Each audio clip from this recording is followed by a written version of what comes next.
Okay, so good day everyone. So I am here to discuss all about linking verb. So what is linking verb? Linking verbs are words used in the sentence that do not show action. They help one word in a sentence name or describe the condition of another word in the sentence. Okay, thank you. So, linking verbs are words used in the sentence that do not show action.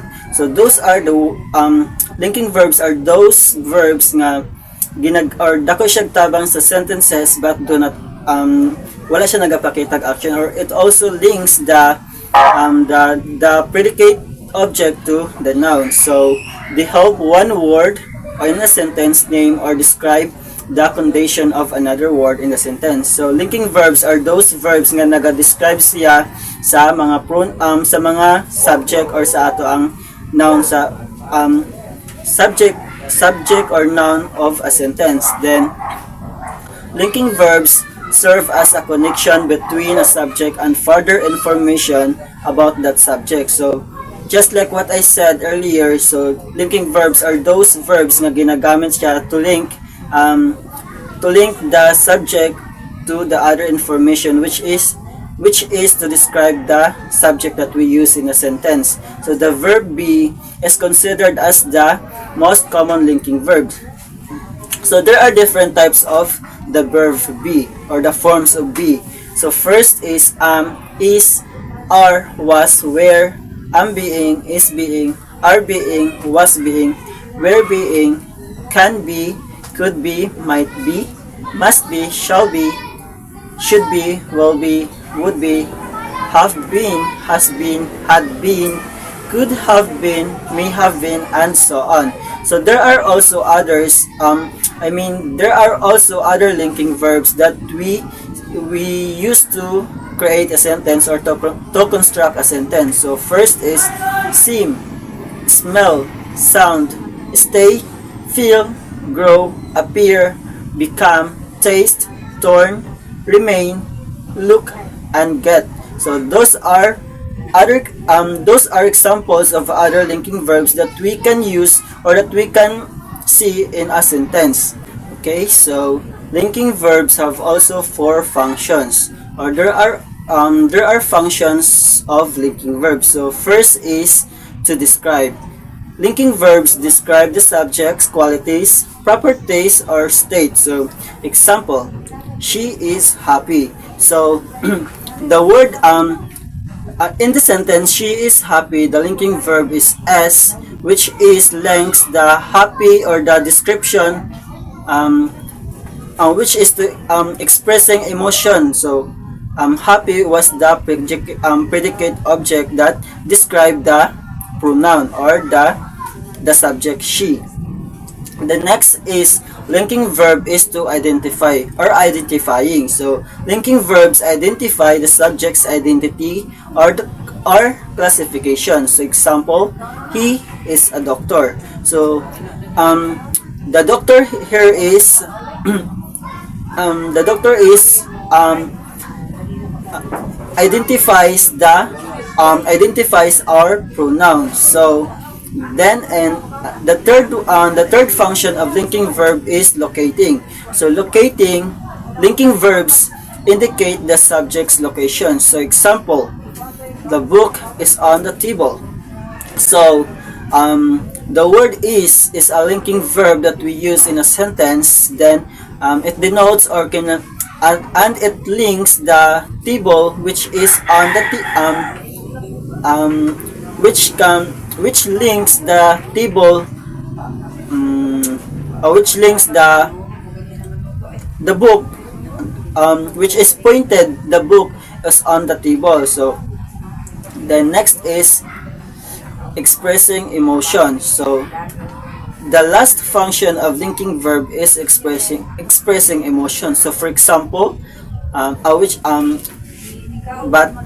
the way, expressing emotions are linking verbs convey emotions or sensations. So for example is I feel sad. So the linking verb that we use here in this sentence is feel.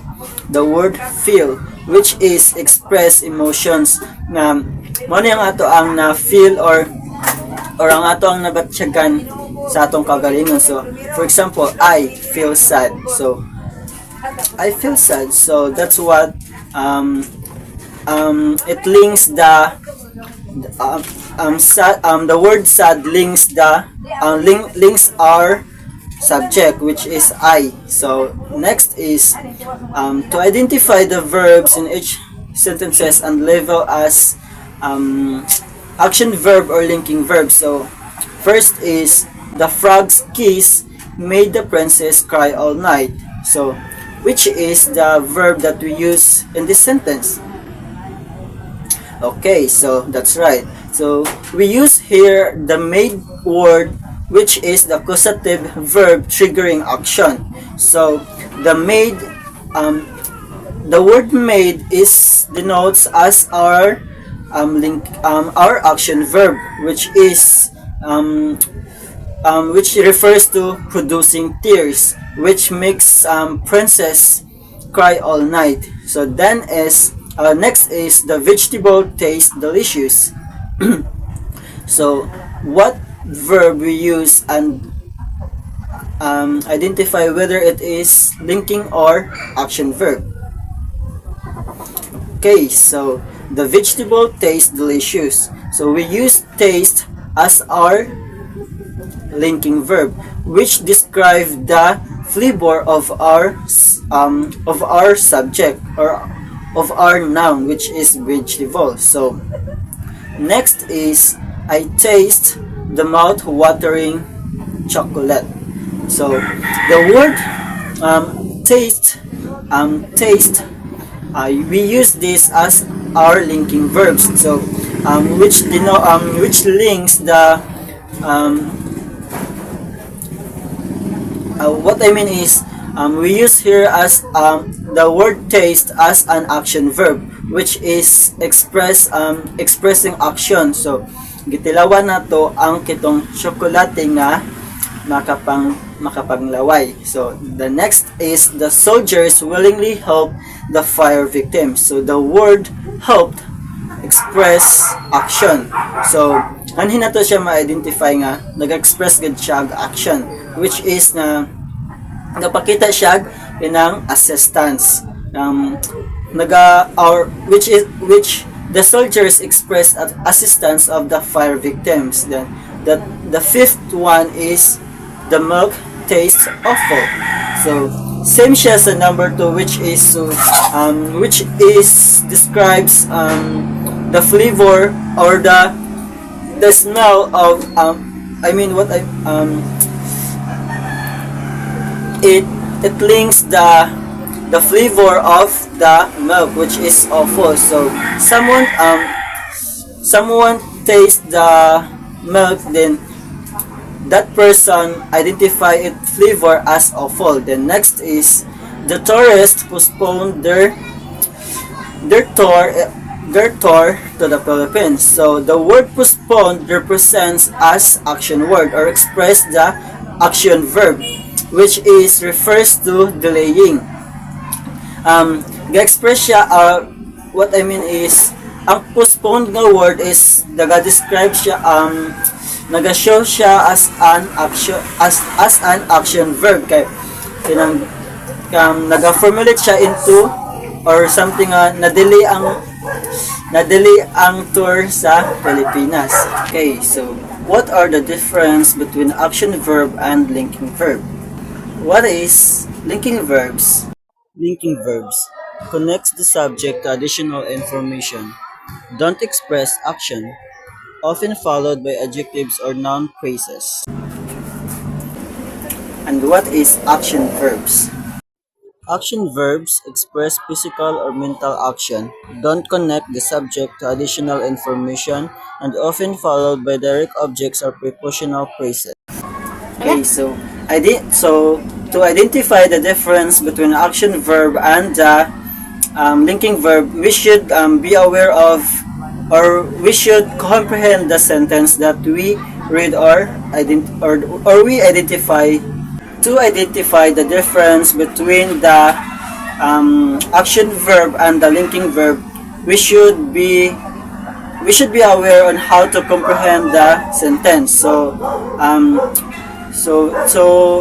in short, our kanang to para mas madali itong masabtan or to understand the sentence easy, so we should be more focused on comprehending the verbs that use in the sentence. So to identify the linking verb of the sentence, we should to look the construction of the sentence. So ang linking verb kay kinang ginasundan siya mga description which is or nagalinks ang kinang mga predicate objects sa subject which describes our subject. Then sa action verbs naman, ang mga verbs nga ginagamit is naga-shows or naga-express siya mga actions or mga physical activities, mga something actual din. Yes.